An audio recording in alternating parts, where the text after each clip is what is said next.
Good afternoon, ladies and gentlemen. Welcome to the Burke County Board of Commissioners regular meeting for Monday, April the 20th, 2026 at 6 p.m. All of our commissioners are present tonight, along with the county attorney, finance officer, and our clerk. So welcome to everyone. And I'll ask you at this time to please silence any mobile devices that you have. Please be sure they're on vibrate and so that we will not to be disturbed during our meeting tonight. Remind all speakers as you come to the podium, please press the button on the right. Be sure the red light comes on so that we can hear you and get a good YouTube recording tonight as well. I don't see our Pastor Lovett present tonight to give our invocation, so I'm going to ask Commissioner Barrier to have our invocation in just a moment, and then after the invocation, we'll have Pledge of Allegiance. This will be presented tonight by our county attorney. Okay. So with that, I'll ask you to stand, and Commissioner Barrett, if you will, lead us in prayer.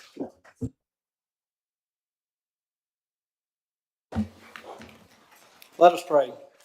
Heavenly Father, we come before you tonight with gratitude just for the opportunity to serve. Grant us wisdom to make sound decisions, discernment to do what's right, and humility to listen well.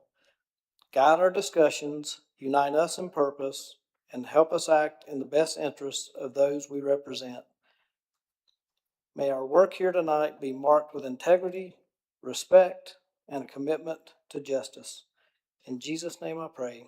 Amen. Amen.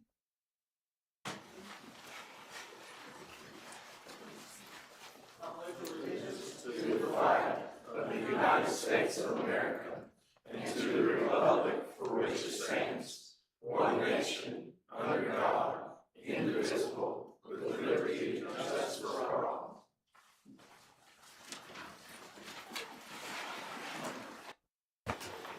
Thank you, gentlemen, for leading our invocation and for leading our Pledge of Allegiance. This time, gentlemen, we have approval of agenda. Gentlemen, you've seen the agenda in advance. I will entertain a motion at this time to approve the agenda as presented. Make a motion, Mr. Chair. Thank you, Mr. Vice Chair. All those in favor signify by the uplifted hand. It's 5-0. We have no minutes to approve tonight, so that brings us to item number 6, presentations. We have several presentation items tonight. And first one comes from Guardian ad litem, proclamation designating April 2026 as Child Abuse Prevention Month. This will be presented tonight by Amy Kincaid, our Guardian ad litem. Good evening, Amy. Thank you for being here. Good evening. Good evening to our chairman, commissioners, and county manager. Thank you for the opportunity to stand before you today and for your leadership in recognizing Child Abuse Prevention Month. Through your proclamation, your support sends a clear and I think powerful message that the safety and well-being of children in our community is not only a priority, but a shared responsibility. I want to publicly thank Commissioner Mike Stroud for speaking at our Child Abuse Awareness Ceremony and his energy in proclaiming we're all in for the children. And let me say, we have to be all in for our children. If you're familiar with the Bible, it gives us a clear directive on how Jesus felt about children and widows. I appreciate the support that you're providing to the Department of Social Services and other agencies in this county offering support to families in need. Child abuse prevention is not the work of one agency or one group of individuals. It requires collective commitment from our government leaders, our educators, law enforcement, advocates, and our citizens. It is all of our responsibility to make sure children are safe, supported, and given an opportunity to thrive. I asked myself, is it important to come today and speak? And my spirit said yes. It is, because our children deserve a voice. They deserve to be a part of every conversation and agenda, and not just in April, but every day. Thank you again for your commitment, your partnership, and your leadership. I believe if we do take a stand together, we can build a strong community that is safe, nurturing, and a hopeful environment for each and every child. Thank you. Thank you, Amy, and thank you to the Guardian Ad Litem program for all the work that you guys do for our children all the time in our county and in our community. Gentlemen, you have in your package tonight proclamation number 2026-04, as Amy has just talked about and given some highlights from. I'll entertain a motion. Mr. Chairman, I make a motion to approve proclamation number 2026-04 as presented.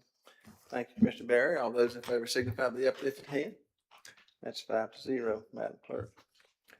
All right, second item on presentations tonight comes from Community Development. Recognition of Janie Estrada, NCSSM's Assistant Director of Student Services. This will be presented tonight by Sarah Shabane, our Planning and Trails Specialist. Good evening, Sarah.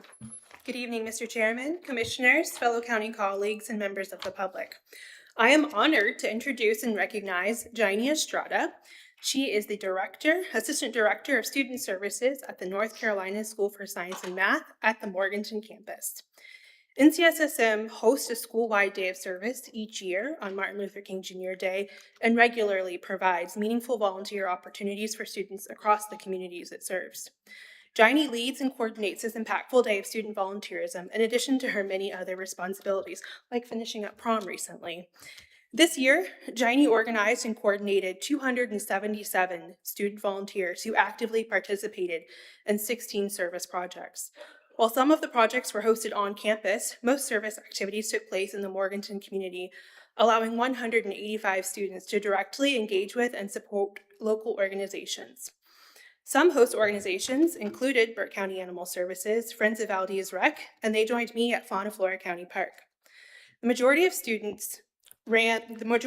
projects ran for approximately 2 hours, and while one service project extended over 7 hours, the students collectively contributed approximately 400 hours of community service in one single day. Janie and the students are deeply grateful to the community organizations and site leaders who host and mentor them, making this work possible throughout our community.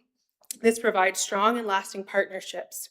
In addition, it took many faculty and staff to assist in transporting and chaperoning the students.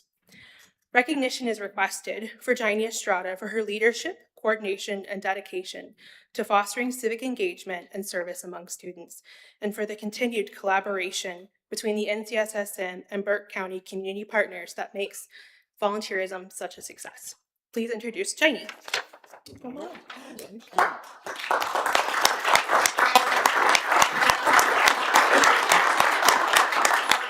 Janie, we thank you for your efforts at the School of Science and Math. The school's been a great partner for our county, and we're going to come around. We're going to take a picture and give you a commemorative walking stick today. So thank you very much. If you'd like to say a word, feel free to do that too.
This brings us to item number 3 in presentation tonight. This comes from our Emergency Medical Services Recognition of Lifesavers. This is going to be presented tonight by James Robinson, our Emergency Services Director. Evening, James.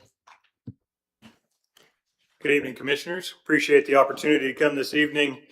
We try to do this on a quarterly basis. We got a little bit busy on the last quarter with some things going on, so we're running about a month behind. So I think the opportunity to come in this evening and speak to you about some folks that truly make an absolute difference in our community every single day.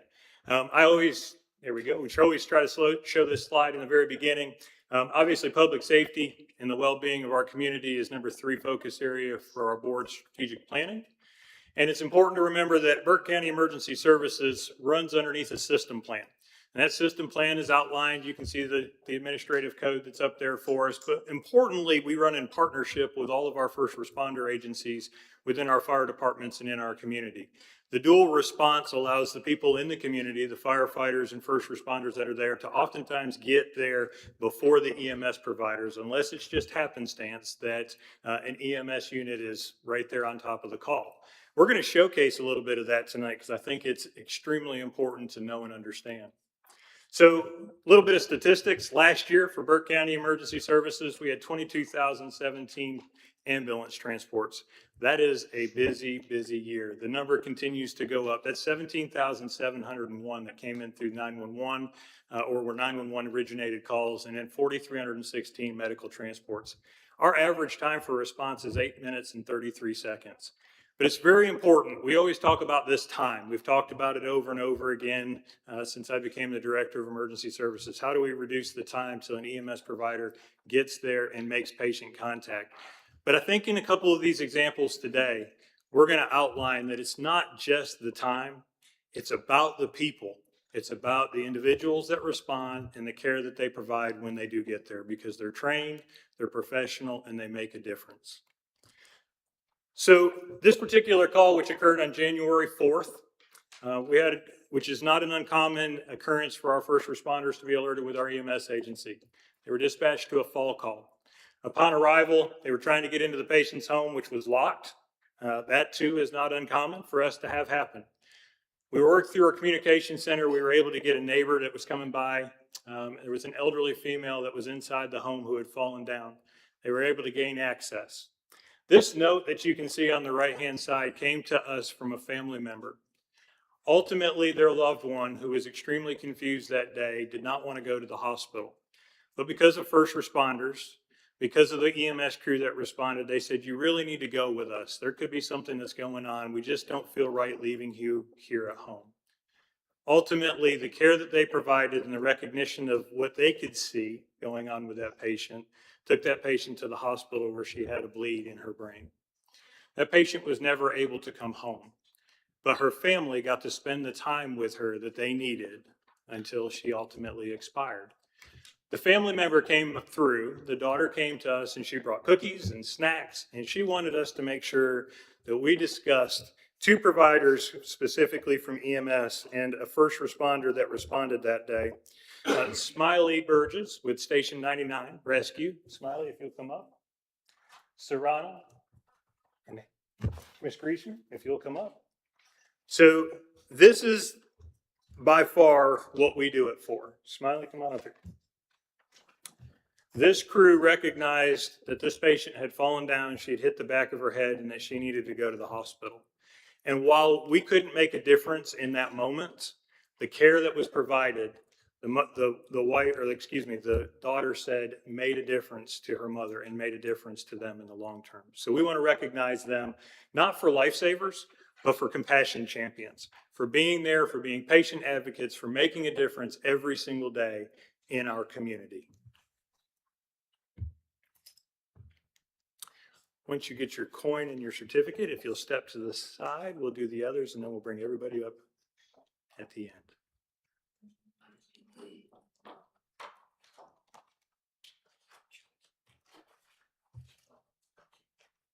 Thank you. Slide over there. Partners in patient care. So you've heard me talk about it makes a difference. And this is one of those that you just have to have the luck and the good Lord on your side.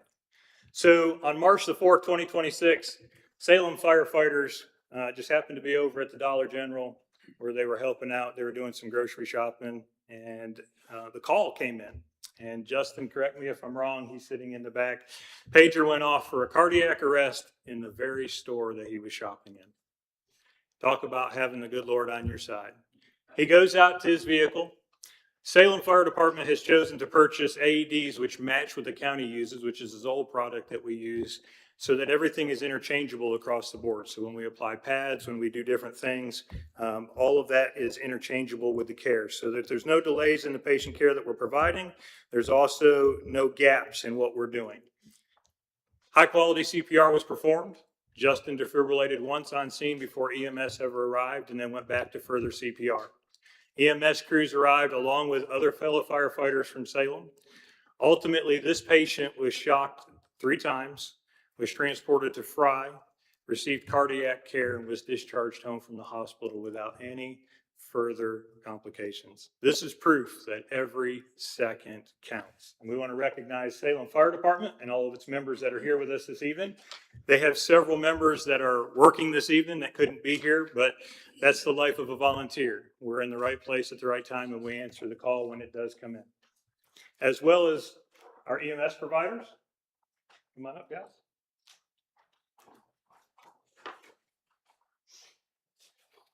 And Chief Charles Autry is going to be receiving the certificates for those members that were at the scene, but were unable to make it this evening. Thank you. May I add just a couple things to what he said? Salem had 7 firefighters respond to this emergency. Only 3 of them could be here tonight. The other 4 are all at work. One of the 3 that's here, Justin Taylor, is actually wearing his EMS uniform. He's on duty with EMS tonight. And I say that to point out that all of our volunteers have other full-time jobs. They have family responsibilities, church responsibilities, community responsibilities, yet they find the time to prepare for, to train, and to respond to emergencies in our own community. And I thank them for that, and I thank their families for allowing them to take all this time to protect their communities.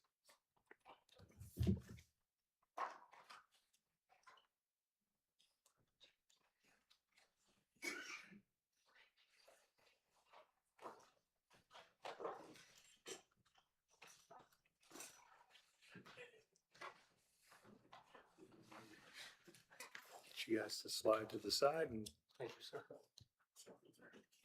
Okay. one more.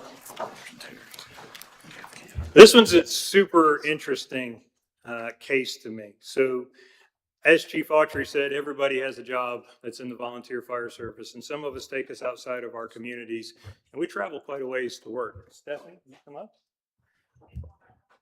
Stephanie travels a long way to work, over an hour one way to work every single day. And on March the 26th, 2026, she was driving down the interstate and she watched an accident occur. Vehicle rolled over, is my understanding. There was injuries that were involved, and when she made contact to the patient as a volunteer firefighter and first responder, she had her gear with that. Chief Winters, if you'd like to step up here as well, is provided by Oak Hill Fire and Rescue. She didn't hesitate. She did what we as first responders don't even think twice about doing. She pulled somebody out of a car, she provided chest compressions, and she defibrillated with an AED that was provided by a volunteer fire department. Ultimately, this patient survived because of the actions of Stephanie. And we want to recognize her as being a good Samaritan, stopping outside of Burke County. She was in another county when she stopped, rendering care that saved a life. This is the difference right here. Chief Winters, do you have anything you want to say? We're very proud of Stephanie's efforts. She does a great job, even trying to talk her into drive fire trucks. So, we'll see how that goes. But thank y'all for your time. Thank you, Stephanie. And while you gentlemen gather down here for pictures with everybody, I'll just fill you in. I have one further fill in. There's no award that goes with this, but this I think goes a long way to talking about the impact that we made. On April 2nd, 2026, a former patient of ours came by to speak to Captain Brossecker at EMS Station 7. Captain Brossecker didn't know the impact that we made that day for this patient. This gentleman came in, he was an amputee. Ultimately, we have already recognized these individuals for the care that they perform, but he wanted to make sure that we went above and beyond to say thank you to them. This gentleman was out spreading gravel when the truck jumped out of gear. The truck rolled forward, it pinned his legs underneath the truck. In attempting to get the vehicle free, his arm went up, and when the dump bed slammed shut, it amputated an arm, caused catastrophic damage there. He came by to say the difference that we made. He spent several months in rehab, had to have multiple surgeries, but he wanted to say thank you to everybody that responded that day. He couldn't be with us this evening, but wanted to make sure that we recognized every one of those individuals. And when we say it's everybody that gets involved, we had first responders, we had our assistant medical director, and we had EMS crews that all responded. Ultimately, the patient was flown and was provided the best care that he could have for the positive outcome. I just want to take a moment to individually say thank you to each and every one of you for doing the job that you do every single day and making the impact in our communities, because you are the reason. You are the reason a lot of people are still here. You make the difference. So thank you very much.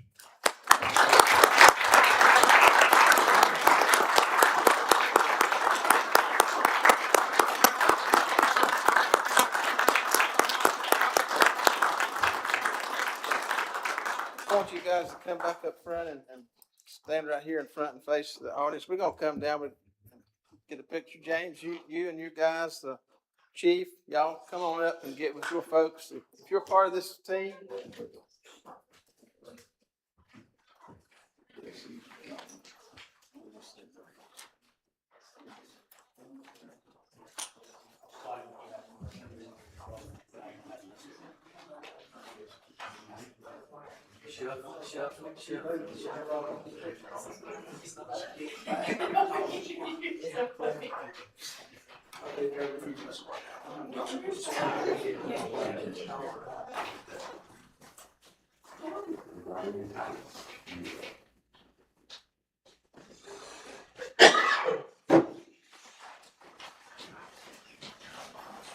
All right, let's get another hand.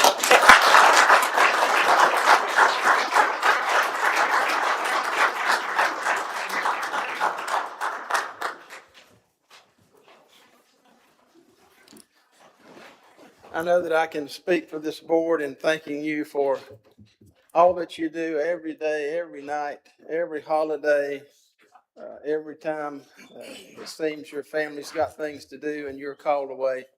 Again, we thank you for all that you do for our communities, and we appreciate you so much. This brings us to presentation number 4, coming from the Board of Commissioners. And it's my pleasure tonight to recognize our President and CEO of Burke Development Incorporated, Mr. Alan Wood. Alan's been with us a number of years, and as much as we hate to let him go, he thinks it's time to retire. And so, Alan, I'm going to ask you to come forward just for a moment. And I know you love this kind of stuff. And I want to say just a few words. Alan, if you'll just come and stand right here for just a moment and face the audience. And we want to recognize you for the work and efforts that you've done in Burke County. And I just want to highlight this resolution just briefly. Whereas strong communities are built through partnerships between local government, economic development organizations, and business and industry leaders, Burke Development plays a vital role in recruiting new industries, supporting existing businesses, and promoting job creation and investment in Burke County.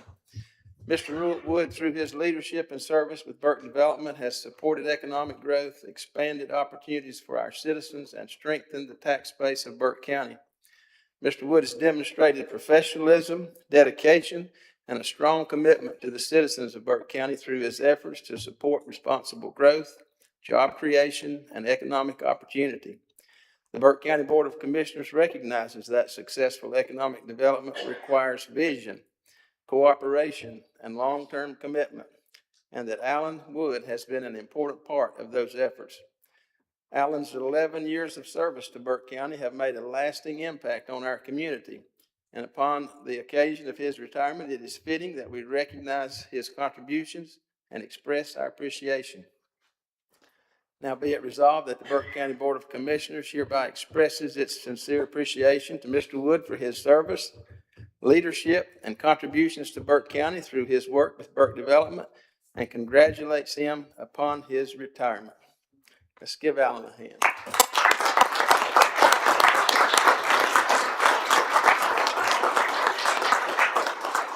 Alan's wife is with him tonight. I'm going to ask her to come up and stand with him. We're going to come around, take a picture. We've got a plaque that we want to present and a walking stick.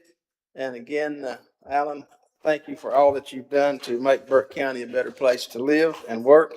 And I know that you've got some fun times ahead.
All right, again, Alan, thank you for being here with us tonight. And again, thanks for all your work for Burke County. Our last presentation item tonight is also a recognition from the Board of Commissioners. This is recognition of our tax administrator on his retirement. Chair, I've got a point of order. I think we need to, I'd like to make a motion to adopt resolution number 2026-10 as presented. All right, you're right. Thank you very much. You've heard the motion. All those in favor signify by the uplifted hand. 5-0. Thank you very much. Now we're going to recognize our tax administrator on his retirement, Mr. John Bridgers. John, come on up. We appreciate the work that John has done here for us in Burke County. We want to take time to recognize him tonight as well. We have something that we want to present to him, also a walking stick, and we're going to take just a moment, John, to come down and present that to you. And again, we appreciate all your efforts as well.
All right, this brings us to item number 7 of our agenda, scheduled public hearings. We do have one public hearing tonight.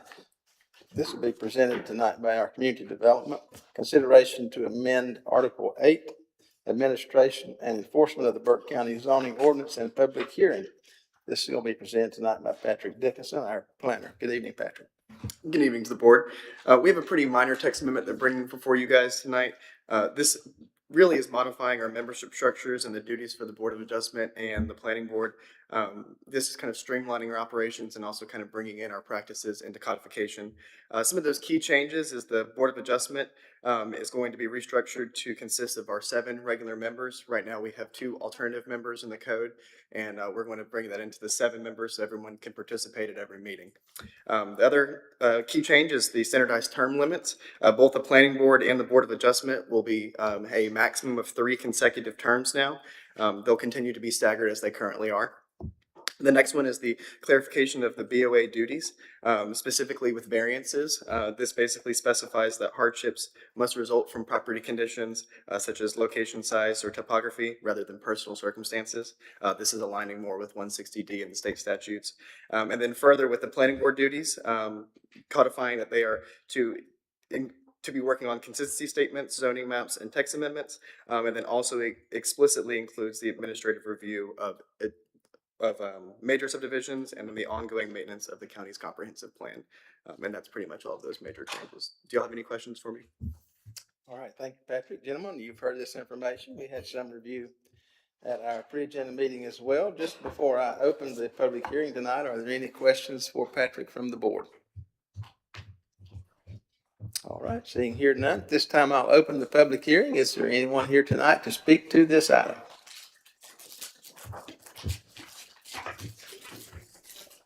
Seeing here none, I will close.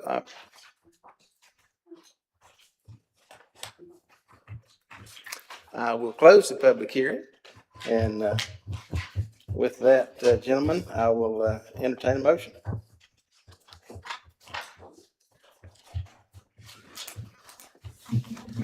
Mr. Chairman, I make a motion to adopt ordinance number 2026-03 as it relates to zoning text amendment 2026-01, amending Article 8 of the Burke County zoning ordinance as outlined in Exhibit A to 1, restructure the Board of Adjustment by eliminating alternate members and establishing 7 regular members. 2, standardize term limits for both the Board of Adjustment and Planning Board to a maximum of 3 consecutive terms.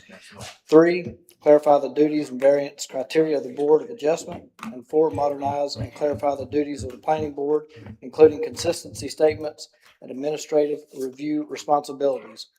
The Board of Commissioners finds this amendment to be reasonable and in public interest and consistent with the goals of the Blueprint Burke Strategic Land Use Plan because it promotes efficient and consistent board operations and participation. It clarifies regulatory procedures and decision-making standards, and it supports community advancement by improving ordinance structure and planning processes. All right, thank you, Commissioner Barry. Gentlemen, you've heard the motion. All those in favor signify by the uplifted hand. 5-0, Madam Clerk. All right.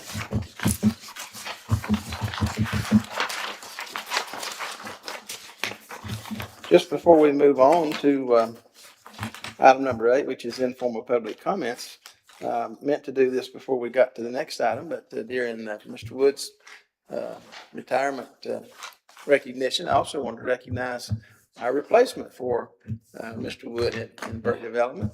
Brandon happens to be here tonight. Brandon Roop has joined us. And we look forward to working with Brandon and appreciate him being here tonight to be with us. And I'm sure we'll be hearing more from Brandon in the days ahead. So welcome, and we look forward to working with you. Now, this does bring us to informal public comments tonight. I'll recognize our clerk. Do we have anyone signed up to speak tonight? Yes, Mr. Chairman, we have 2 people who have pre-registered to speak. The first one is John Clark. Okay, Mr. Clark, you will state your name and address, please. Good evening, Commissioners. Chairman. My name is John Clark. I live at 3241 Rondell Childress Street. Back on. So with the proposed data center that's proposed for Klein Park Drive Court, I have some current concerns. I live very close to that area. We've lived here in Hildebrand for 5 years now. And doing my rabbit hole search, late at night, I guess the things that came to me were the amount of usage and the discussion about the status of this. I've been to town meetings, talked with town council. There doesn't seem to be a whole bunch out there. And I realize that it's an infantile stage for the data center. The property has been purchased in 22, I believe. We're now at 26. They bought a little bit more property. They paid $1 million for the property. That's pretty significant for a piece of land in Hildebrand, North Carolina, according to the records that I can find. I believe you got notes from Kat about my notes that I was preparing tonight. There are references on the back for everything that I bring up. So we have that. The electrical usage for a 200-watt proposed data center, based on an article that I received from WRAL. They did their article based on 300. I kind of did the math, did ours on 200, which is what DigiPower X proposes. That's 133,000 homes that that data center has the potential to use to power its business. We have in Hildebrand 800 households. So that's 160 times the amount of power that our homes use just to power this plant. The water usage is 4,000 gallons a day for a megawatt facility, for the 200 megawatt facility. 800,000 days, or excuse me, 400,000 gallons for a megawatt facility per day. A 200 megawatt facility would be 800,000 gallons a day. Our town uses 180,000 gallons a day. So the data center will use 4 times the amount of water that's available through our ecosystems. I hear about the closed looping. There's another whole myriad of questions that takes you down to a rabbit hole. The risk of that is the shortages for water, rate hikes, and infrastructure strain that's bound to have on us. It's a small town. The noise, cooling fans and chillers run 24/7. The average decibel reading from my home where I live on Rondell Childress and Wilson Road is 50 to 54 on a busy time, which is 7:30 to 8 o'clock in the morning with all the traffic. Near the data center, it can be up to 90 decibels a day, just from that constant hum and roar. So again, not a good quality of life for the people who live right next to it. Air emissions, dozens of diesel backup generators, releases PM2 particles, which are carbon emissions. They're released into the air. There's no way to contain them once they're out there. So what effect does that have on environment and our quality of life? I don't know yet at this time. I'm not the expert on that. I just know that I've read it and studied it. So it brings health risk to people with asthma, breathing conditions, children. So stuff we just have to be aware of from a small town in Burke County. The economic impact, which is I think the thing that scares me the most. I'm retired. I have a comfortable life, but I also live within my means. And Hildebrand's median household income is $53,000 according to the U.S. Census Bureau. So again, just Hildebrand. That's below the average. The power structure could bring in more higher utility bills, higher taxes, infrastructure costs, pass-throughs. And I guess the bottom line, there's no permanent jobs in this process. The builders will come in, but it's a portable system. So it's like set up walls and walk away like a Lego build. City scales, consumption of the small working class town, the noise emissions, the water and the strain, the grid pressure, residents carry the burden, corporations receive the incentives. This project does not fit in our neighborhood. It should not move forward without full community consent. And I ask one final question. If we have the 83 acres at the Burke County Industrial Site, why isn't this put there? Why is it into a neighborhood? I thank you for your time. Thank you, Mr. Clark.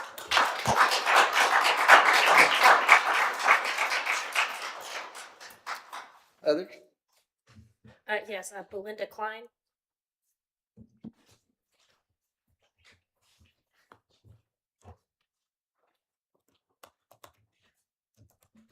Hello, Belinda.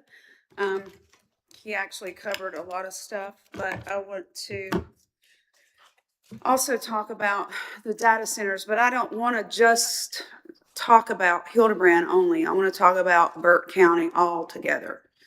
The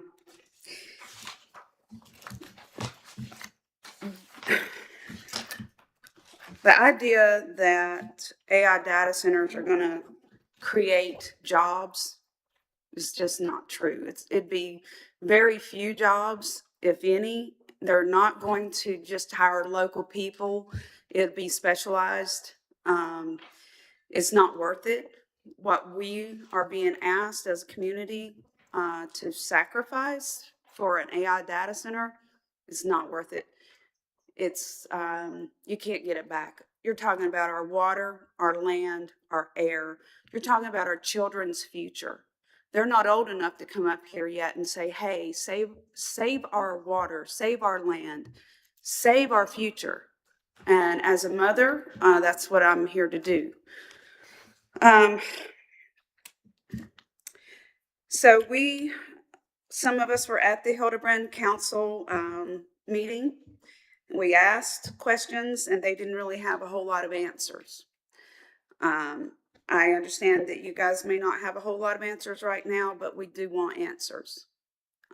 We hold you accountable for our futures and our children's future.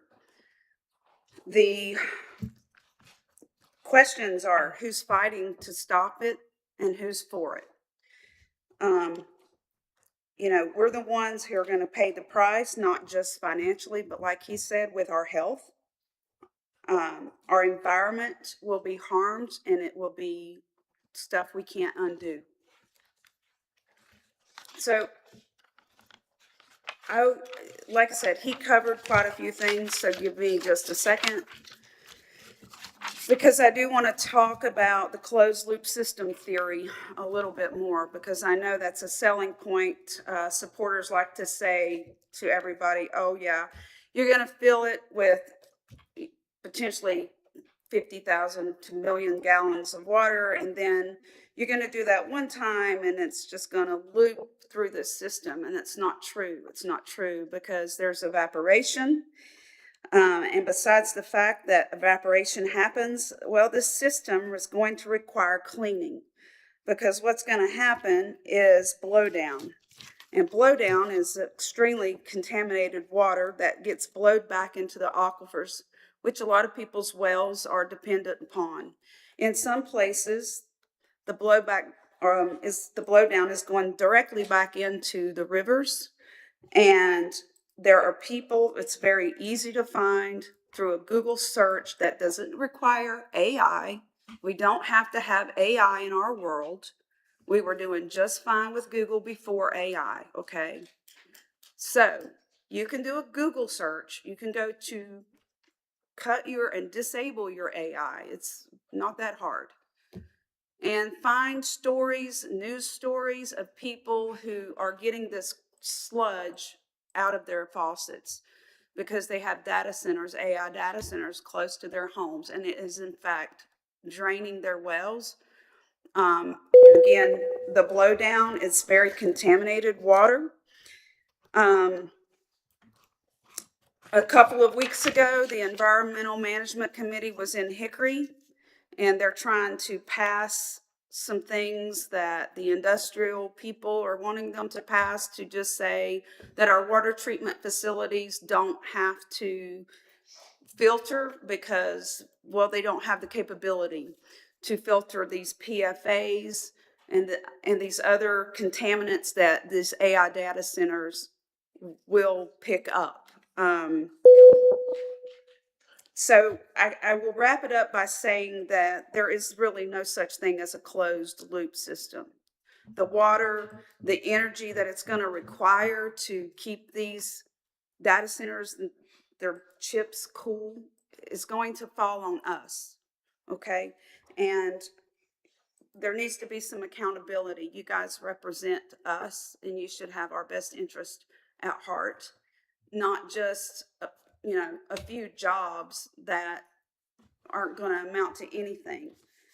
It's not just about our water. It's like he said, our air, our land, the noise, it's nonstop. We do not want data centers in our counties. Please, Thank you, Ms. Klein. keep us in the loop. Okay. Thank you.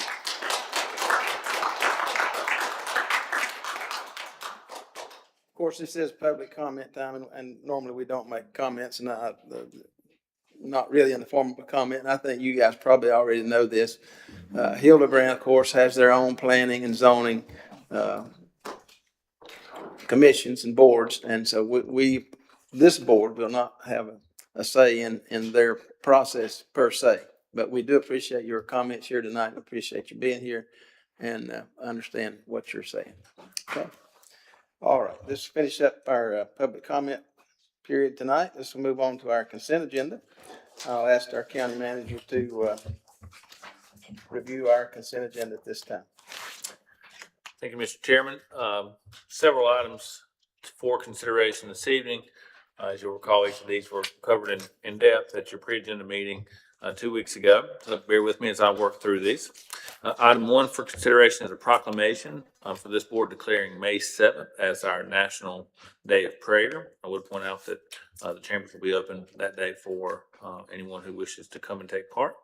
Item 2 is from the clerk's office, and this is for reappointments to our child protection and child fatality prevention team. That would be for seats 3 and 12 for Chief James Robinson and Sheriff Bank Heintzman. Item 3, also from the clerk's office, is an appointment to the Transportation Coordinating Committee. That would be to appoint Patrick Dickinson in place of Alan Glimes, who's retired. Item 4 is also from the clerk's office, appointment to the Council of Aging to vacant seat number 8. Item 5 is a resolution, and as we mentioned at our pre-agenda meeting, from the Disabled Veterans Association, Commissioner Smith has recommended that we revisit the Burke County Veteran Services Advisory Board bylaws, and two members of that board, Gary Jennings and Jim Gribble, are here if there's any questions. But formalizing that process and adopting bylaws will give, we think, that board the ability to make more of an impact in our veteran community. Several budget amendments for consideration this evening. Item 6 is budget amendment number 20 on the year. This is recognizing $110,854 in state revenues. There are no match in public health. This will be invested into the electronic medical records and specifically retention of existing medical records. Item 7, budget amendment number 21, is a request to budget $550,000 from the Department of Environmental Quality, again, a state grant with no local match for our sewer meter project.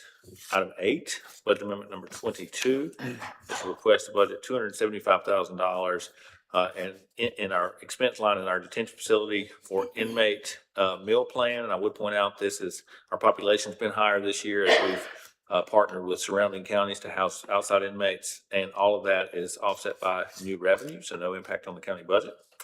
Item number 9 is budget amendment number 23.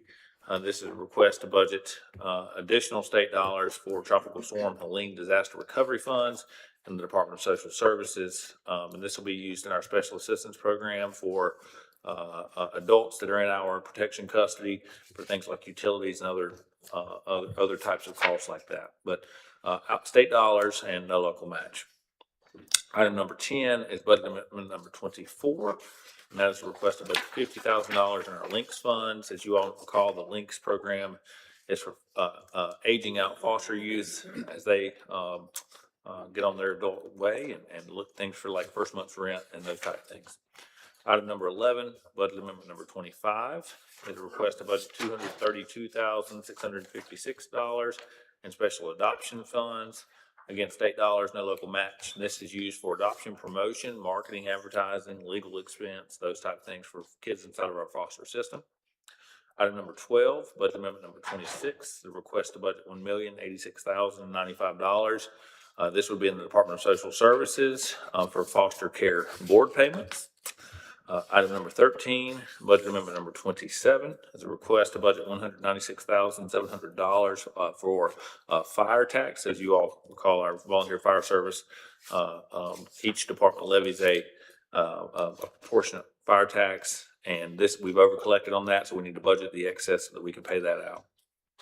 Item number 14, budget amendment number 28, is the annual appropriation and transfer for the Western Piedmont Community College Capital Reserve in the amount of $425,000. Item 15 is from our finance department. This is public school capital fund applications, as well as a transfer for the new central office. There's several projects associated with the lottery fund drawdown that has no impact on the county budget. The transfer from school capital reserve to their capital project fund for their central office is $870,494. And as we discussed, that has been approved by the school board. Item number 16 is a request to approve the sale of surplus property for REIT number 12638 in the amount of $5,000. At your February 16th meeting, it was one of 3 that were declined. Each of those were reposted. This is the one that met reserve. The 2 that did not meet reserve will be considered later in the agenda. Item number 17 is consideration for an extension of USDA lease renewal for space. It's 5 years, $67,775. As you know, they share space at our agriculture building. Item 18 is a proclamation for National Public Health Week. Item number 19, several modifications administratively to the personnel policy. And finally, for consideration, item number 20, which is a resolution authorizing the county to participate in the latest round of opioid settlement litigation. And this will be for 6 pharmaceutical distribution companies. The amount is not yet determined, but this gives the county the ability to be a part of that multi-jurisdictional litigation. I know that was a lot, but happy to answer any questions you may have, sir. All right. Thank you, Mr. Manager. Any questions on any of the consent agenda items? See and hear none, I'll entertain a motion. I'll make a motion, Mr. Chair. Thank you. Mr. Smith, all those in favor signify by the uplifted hand. 5-0, Madam Clerk. And that motion was to approve the Yes, sir. consent Motion agenda. to approve. Yes, sir.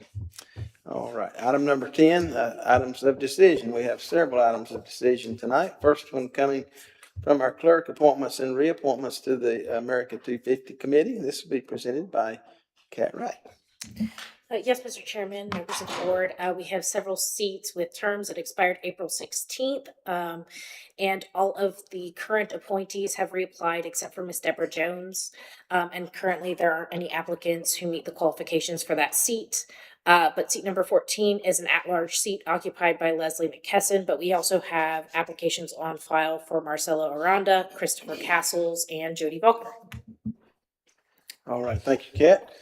Okay, gentlemen, we'll take these one item at a time. First one, I entertain a motion to remove Waits Gordon from the America 250 North Carolina Committee roster due to his passing, and to extend the board's condolences and appreciation for his service to Burke County.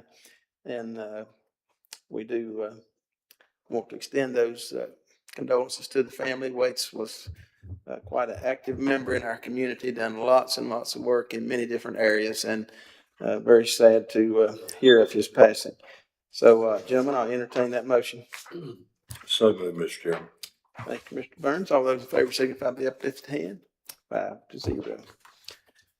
All right. Second motion to appoint Butch McSwain to the America 250 North Carolina Committee, seat number 2, Morgan City Council, for a 3-year term ending April 15th, 2029. Do I have that motion? So moved, Mr. Chairman. Thank you, Mr. Stroud. All those in favor signify by the uplifted hand. 5-0. Third motion to appoint Corwin Keys to the America 250 North Carolina Committee, seat number 5, History Museum, for a 3-year term ending April 15th, 2029. Do I hear a motion? So moved, Mr. Chair. Thank you, Mr. Vice Chair. All those in favor signify by the uplifted hand. 5-0, Madam Clerk. Motion to appoint Bryant Lindsay to the America 250 North Carolina Committee, seat number 11, for a 3-year term. He's representing the Over Victory North Carolina State Trail, I believe is what that stands for. A term ending April 15, 2029. So moved, Mr. Chair. Thank you, Mr. Vice Chair. All those in favor signify by the uplifted hand. 5-0. Now that brings us to the at-large seat, seat number 14, where we have several folks who have applications on file. Gentlemen, I will entertain nominations for this seat number 14. Mr. Chairman, I'd like to reappoint Leslie McKesson of America 250 Committee. I have a nomination for Leslie McKesson. Any other nominations? Seeing here none, I'll close the nominations. All those in favor of electing Ms. McKesson, signify by the uplifted hand. 5-0, Madam Clerk. All right. This brings us to item number 2 of decisions, approval of interlocal development agreement. This will be presented by our county manager, Mr. Epley.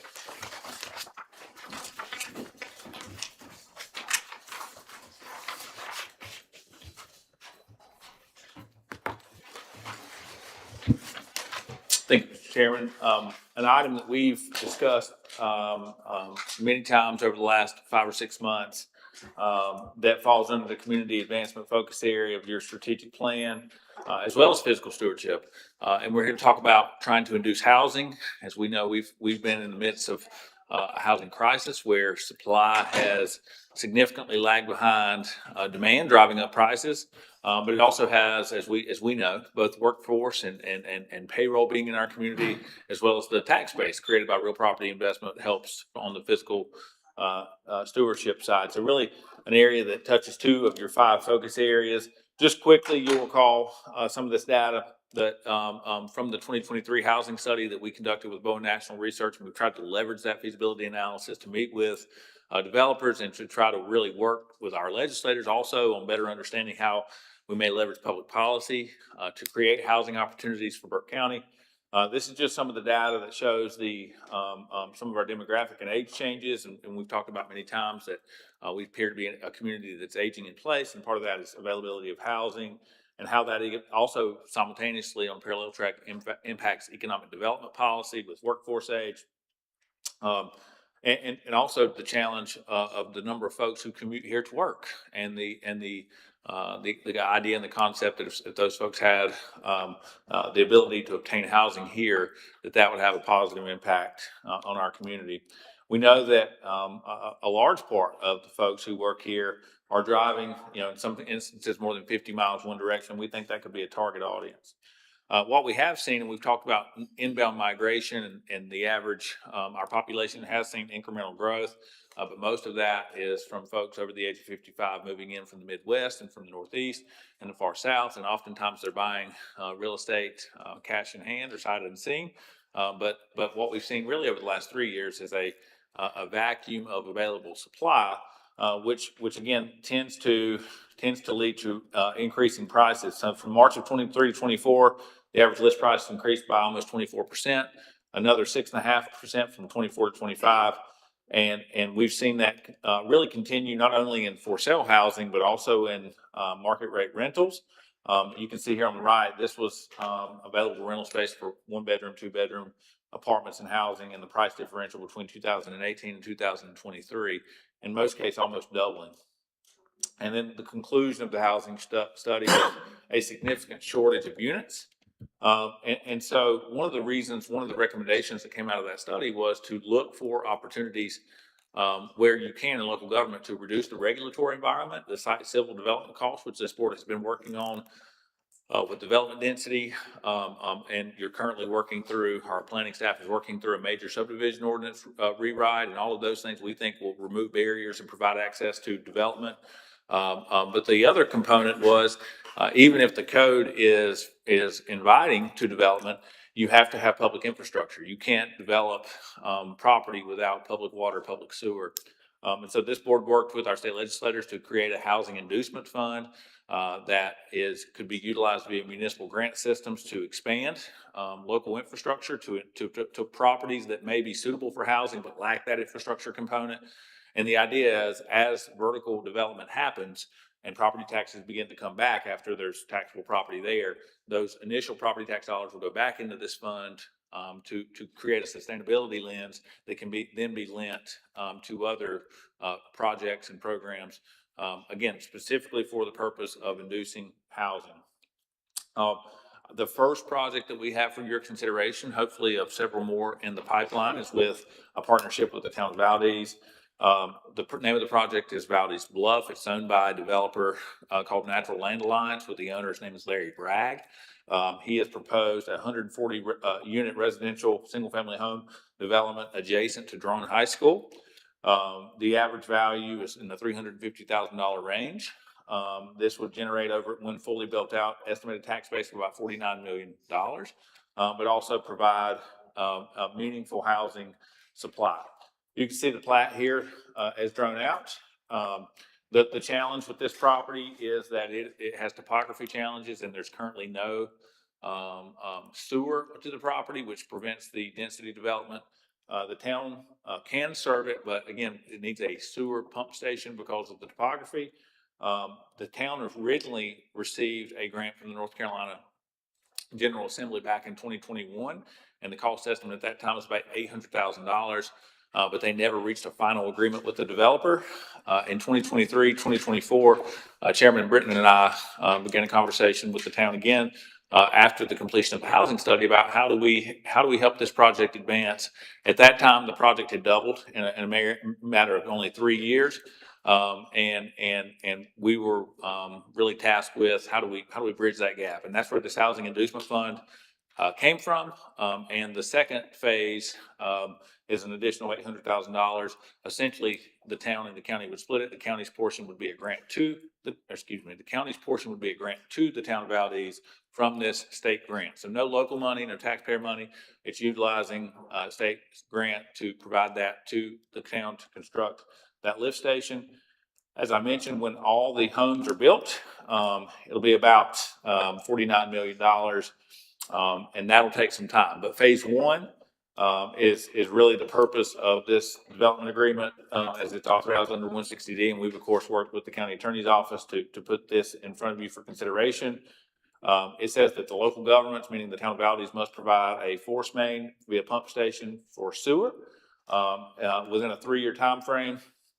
The developer must do all the on-site infrastructure, civil site work, and vertical build. They're partnering via joint venture with Moss Marlowe, who we're familiar with.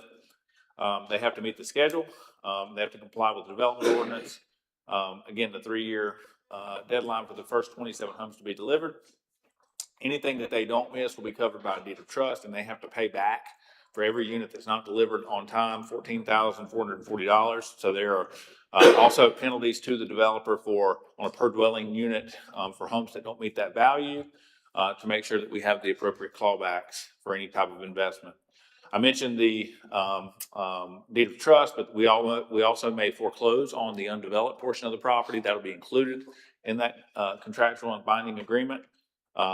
There are amendments that can be had, but any major change would require an additional public hearing and mutual consent.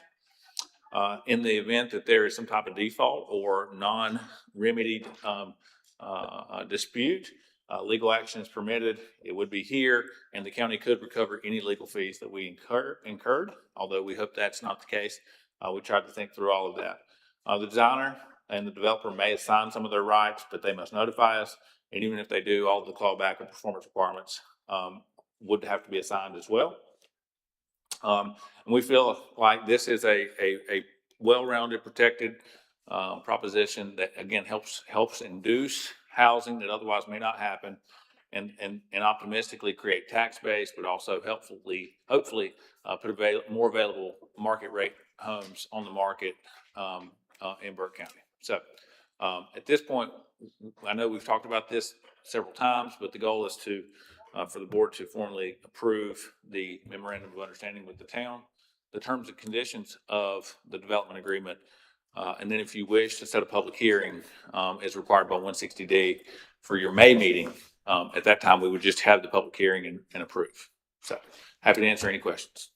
All right, thank you, Mr. Manager. Any questions for Brian on this item? Seeing here none, I'll entertain a motion. Mr. Chairman, I'll make a motion to approve the terms and conditions of the interlocal government agreement as presented, subject to review and or revision by the county attorney, and schedule a public hearing for May 18th, 2025 at 6 p.m. or soon thereafter as persons may be heard. Thank you, Mr. Brown. All those in favor signify by the uplifted hand. 5-0, Madam Clerk. And I also entertain a motion concerning the memorandum of understanding. Mr. Chairman, I make a motion to approve the memorandum of understanding with the town of Valdez and authorize the county manager to execute any related documents subject to review and or revision by the county attorney. Thank you, Mr. Burns. All those in favor signify by the uplifted hand. 5-0, Madam Clerk. Just for clarity for the record, that was May 18th, 2026, correct, Mike Stroud, for your motion? Did I say, what did I You say? said 2025. Oh, okay, thank you. Yeah. I'll catch you up. Okay. Thank you, Brian.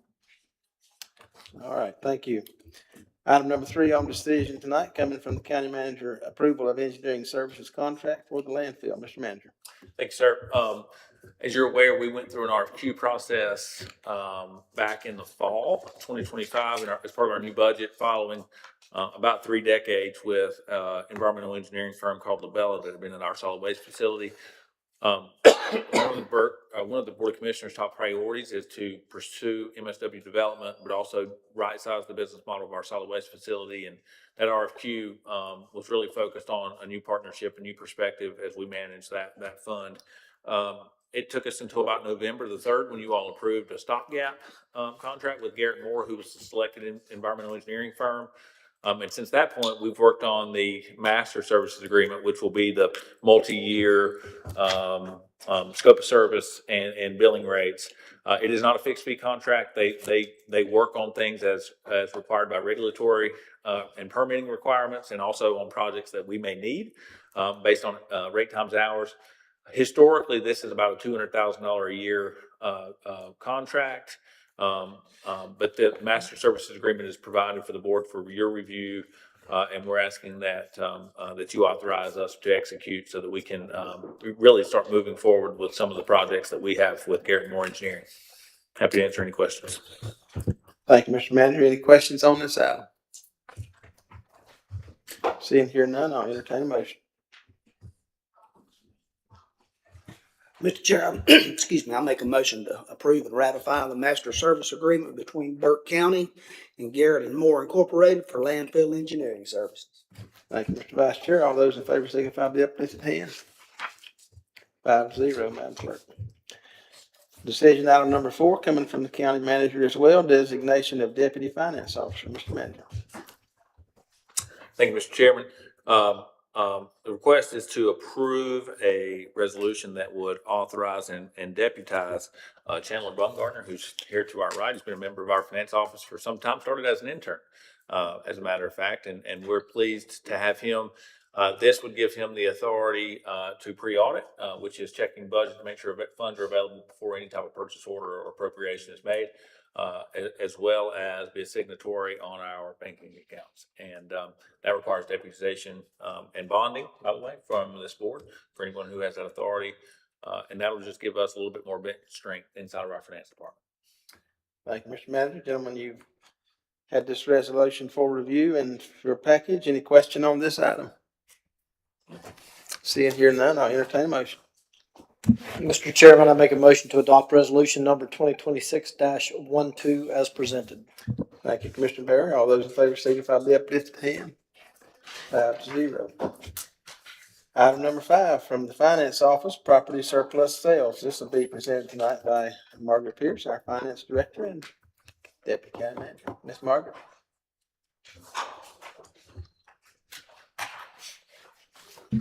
Thank you. This is the 2 properties that we did not receive did not meet the reserve on the bidding process. REID 38040. We received a high bid of $18,000. The reserve was $22,500. The second is REID 38041, which had a reserve of $22,500, and we received $17,800 in bids. And we're requesting direction from the board.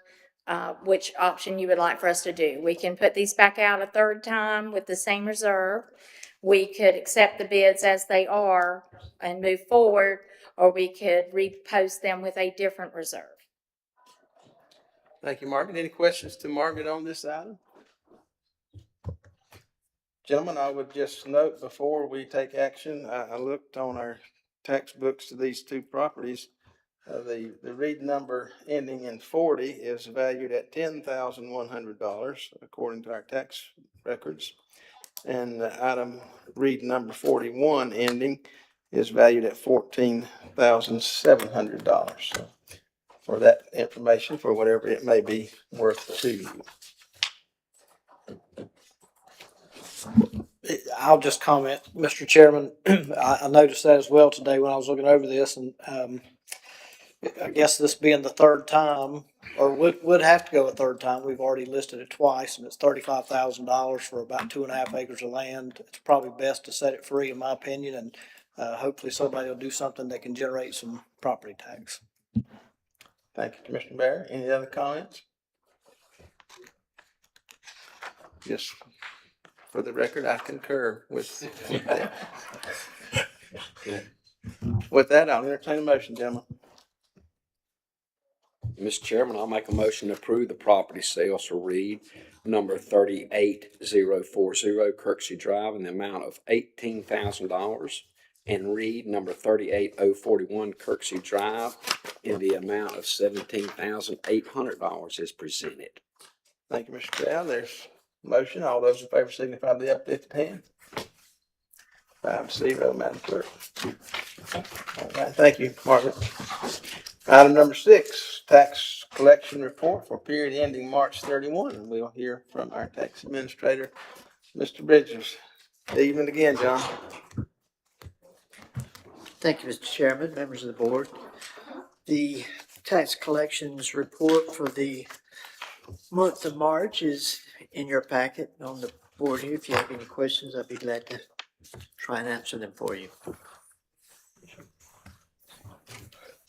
Okay, gentlemen, any question on this item? Seeing here none, I'll entertain a motion. Mr. Chairman, I make a motion to accept the tax collection report as presented.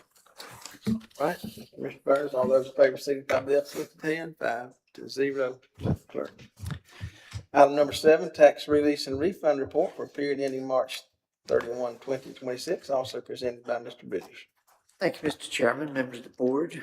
The report amount is $15,573.54, with a rebuild amount of $6,499.84, with a net release of $9,073.70 with no refunds.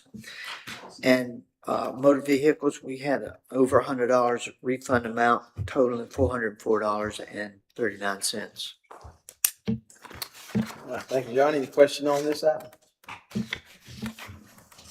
Seeing here none, I'll entertain a motion. Mr. Chairman, I'll make a motion to accept the tax release and refund report as presented. Thank you, Mr. Stroud. All those in favor signify by the uplifted hand. 5-0, Madam Clerk. Item number 8, coming from the Board of Commissioners as well as the Tax Department, acceptance of tax settlement report and appointment of interim tax administrator. And ladies and gentlemen, you understand that as John is retiring, we need to accept his final report and then to appoint an interim tax administrator. So that's what this is all about. Any questions on this item? All right, seeing here none, I will entertain 2 separate motions, please. Mr. Chairman, first I make the motion to accept the tax settlement report as presented by John Bridgers, tax administrator for the period ending April 19th, 2026. Thank you, Mr. Burns. All those in favor signify by the uplifted hand. It's 5-0, and then second. I'll make a motion, Mr. Chairman, to adopt resolution number 2026-11, appointing Namrita Nelson as interim tax administrator effective April 20th, 2026 at 8 a.m. and to approve the required bond. All right, thank you, Mr. Berry. All those in favor signify by the uplifted hand. 5-0, Madam Clerk. And at this time, we'll ask Ms. Nelson to come and we will administer the oath of office.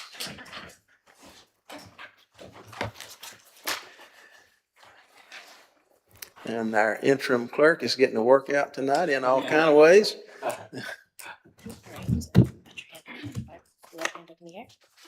Repeat after me. I state your name. Namrita Nelson. Do solemnly and sincerely swear. Do solemnly and sincerely swear. That I will be faithful and bear true allegiance to the state of North Carolina. I will be faithful and bear true allegiance to the state of North Carolina.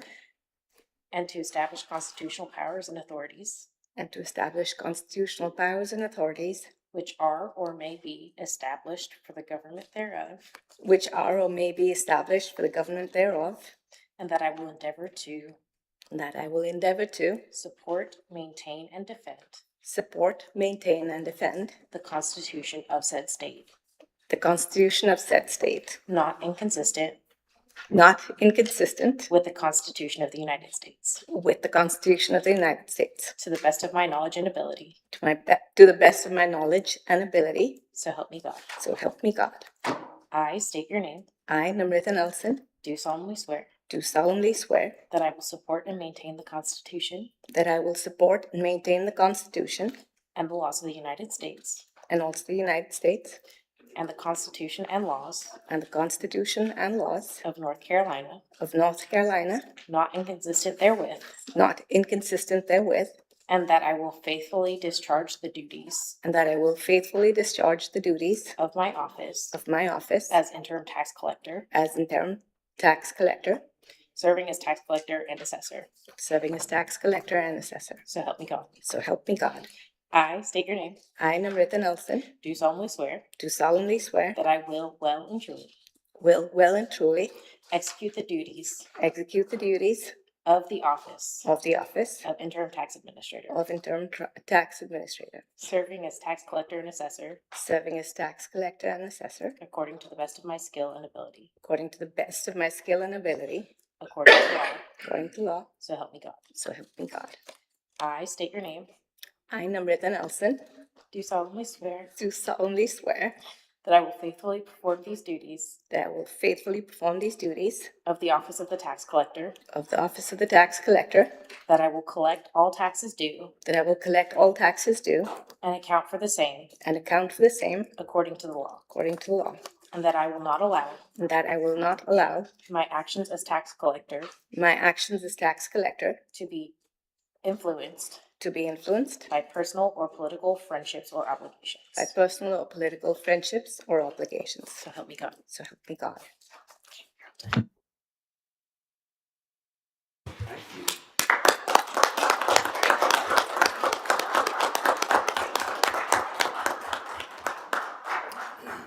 All right, thank you, Ms. Nelson. If you can do that 4 times, I think you can do this. We look forward to working with you. Appreciate your willingness to serve in this capacity. All right. This brings us to our reports and comments tonight. Gentlemen, I would remind you, our Board of Commissioners pre-agenda meeting is at 3 o'clock on May the 4th. Our regular meeting for the month of May will be on May the 18th. I would remind youth groups and others who might be interested in leading our Pledge of Allegiance to let us know. We'd love to have you come and open our meeting with the Pledge of Allegiance, and also invite religious leaders of our community to come and offer the invocation as well. All right, at this time brings us to item number 12 of our agenda, vacancy announcements. Madam Clerk, any announcements tonight? Yes, we have several boards and committees with vacancies. We have our Adult Care and Nursing Home Community Advisory Committee, the Burke County Public Health Advisory Board.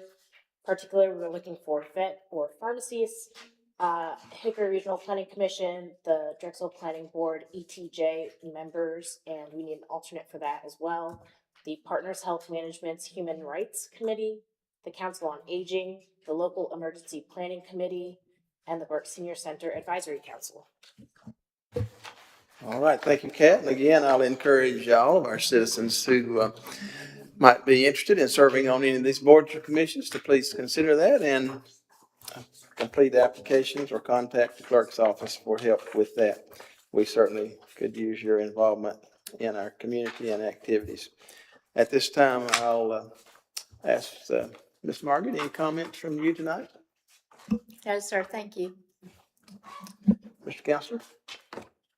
Nothing at this time. Okay. Mr. Stratton? I would just remind everybody to support America 250. Get your flags on. Thank you. Commissioner Burns? I don't think this can be said enough. I watched over the weekend as our firefighters and first responders work diligently to control fires, structure fires, wildland fires, those kind of things over the weekend. And it's imperative that we do not do outside burning at this point. Thank you, Commissioner Burns. Mr. Manager? Yeah, I'll be brief. I just excited about Citizens Academy. We completed week 2 last week. Week 3 will be on Thursday night of this week. Our budget process is moving along. Excited in May to present that to the Board of Commissioners for consideration. And Mr. Bridges, on your way out the door, I'll just say it's been a pleasure to work with you. A tremendous respect for you and your team. And I'm thankful for Ms. Nelson to step up and lead that team while we go through a recruitment process. So tip my cap to both of you. Thank you, Mr. Manager. Mr. Vice Chair.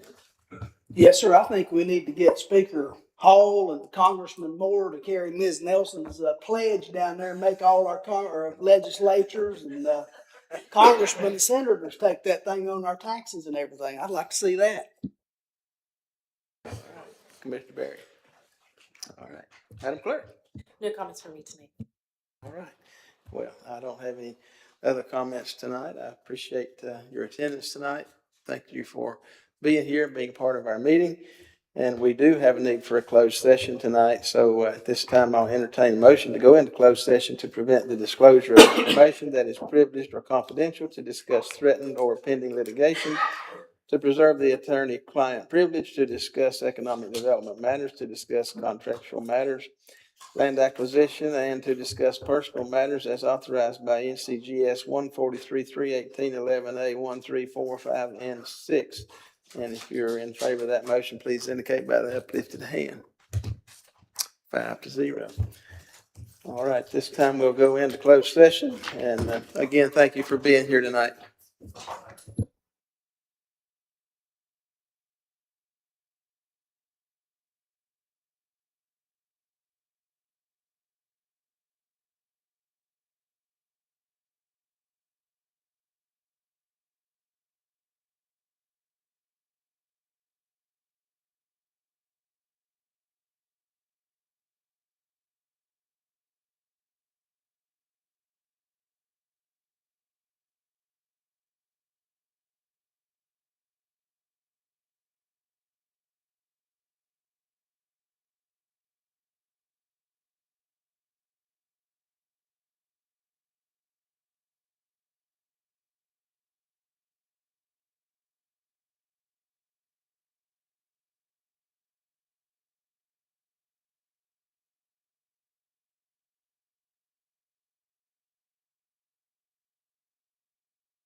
All right, we'll consider ourselves seated back in open session. The board does have some action to take. I'll entertain a motion.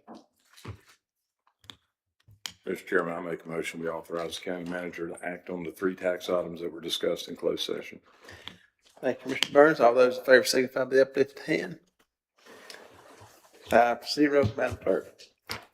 With that, gentlemen, our business is finished for today. I'll entertain a motion to adjourn the meeting. Make a motion, Mr. Chair. All those in favor signify by the uplifted hand. 5-0. Thank you very much, gentlemen.